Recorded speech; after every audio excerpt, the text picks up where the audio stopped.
All the vaccines that have been used in the past, like smallpox, yellow fever, measles, and polio, for instance, recently. All these vaccines are effective, and there have been no reports of failure to them. If there has been failure, it's because the vaccine was not a good vaccine in the first place. No, there's another part of it in the sense that probably because the whole idea of Annivax was that apart from taking care of it, was supposed to be a vaccine, a preventive vaccine. But just because of the problems of considering the fact that it's a deadly virus, nobody wanted to try something like that. So now we were forced now to use people who were already infected and prepare vaccines. So we are assuming, although that study has not been carried out, that these persons who have become negative probably could be immune to the virus. You understand? God is very kind, fortunately. There's no disease that has come which has not finished up on the shelf, really. It may come back in different forms, like influenza and bird flu and all that. But in the end, one day AIDS will be gone. Okay? I don't think it'll be in my lifetime, but it'll go all right. I think people will wake up to the idea that you can vaccinate and stop it.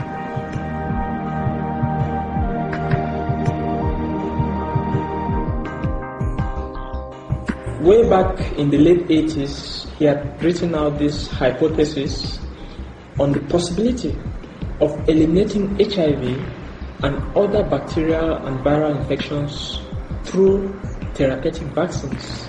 Now, when this idea was brought up, it was actually looked upon as being firstly a strange idea, and people actually questioned, the scientific committee questions the possibility of this kind of hypothesis. The second thing is that the theory behind the substances developed is so simple and so clear that people would like to think that if something is not rocket science, it's not science, If something is not complicated, it's not science. I'm not saying that it's not complicated, but he explains it so simply from his observations that I think some people think that, well, it is too simple to be true. A lot of very simple things evoke that sort of reaction. And I think Professor Ngu's substance has suffered from that sort of bias or prejudice. Presents the issue to the ethical committee of Cameroon, the Cameroon medical community. They have an ethical committee, and the ethical committee, after studying it, proved that it was safe to be used. His product got to the stage where it was undergoing clinical trials, and because of the dramatic results he was getting from those clinical trials, the government wanted to see if, in fact, we could substantiate his results. And that's when he presented his development to the bodies that I told you, including the Drug Commission that I preside. For several other reasons which we may not be able to say here, or some we may not be too sure about, that same scientific committee which had confirmed that the vaccine was safe did not want to test it as a preventive vaccine. There have been some delays in this process. And this process has not been going on for as long, or has not been going on as fast as anybody wanted to go, given the fact that it's very important. That's a regrettable fact. In 1962, I went on a Rockefeller Foundation fellowship to Harvard Medical School to do chemotherapy of cancers. We came back to Ibadan in 1963, and after that, I think in 1964, I was appointed as, a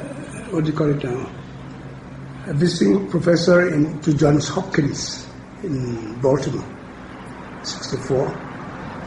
And when I came back to Sifara, I was appointed the head of surgery in Ibadan, a professor and head of surgery in Ibadan. And I was been in that position till I left in 1971.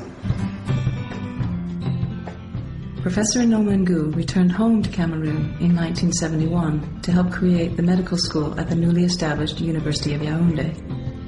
Through a teaching career spanning more than 5 decades, the professor consistently insists on the same high standards from his students that he was educated with. Maybe I was badly made up or badly trained, but I went, throughout my career in life, I can remember cases I saw as a medical student because my professor said to me, go and investigate this and come and tell us about it. I can remember it clearly. And I think one of the faults of our teaching system is that we do not give students a chance to find out information from themselves. We tend to give them, hand it to them. And when you take it like that, if you are very distinguished and a grey moustache or grey hair, and they think that this is gospel, in fact, it's absolute nonsense.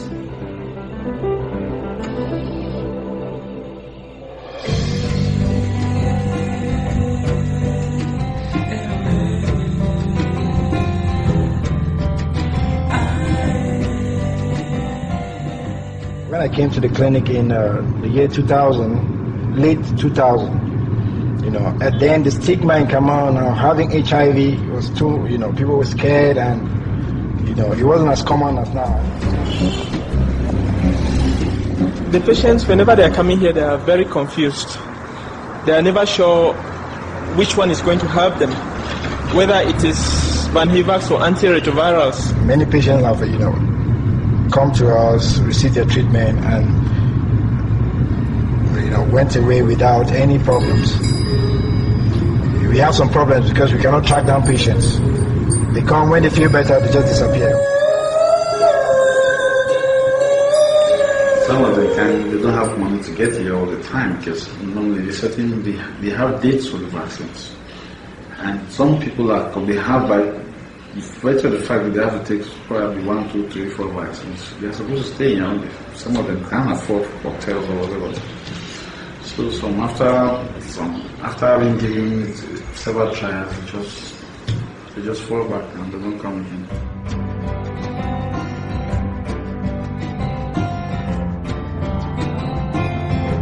Once you're infected with HIV, it is a doom. It's like a death penalty.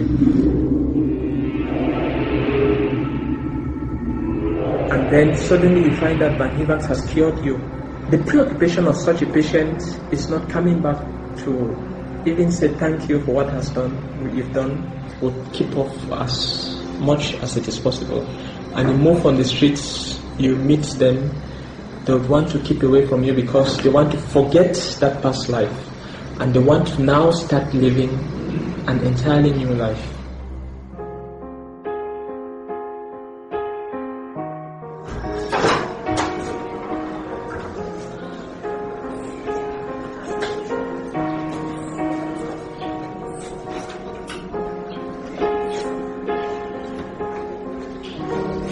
Tous ces cahiers, les malades ne reviennent plus parce qu'ils n'ont pas les moyens de venir à l'hôpital.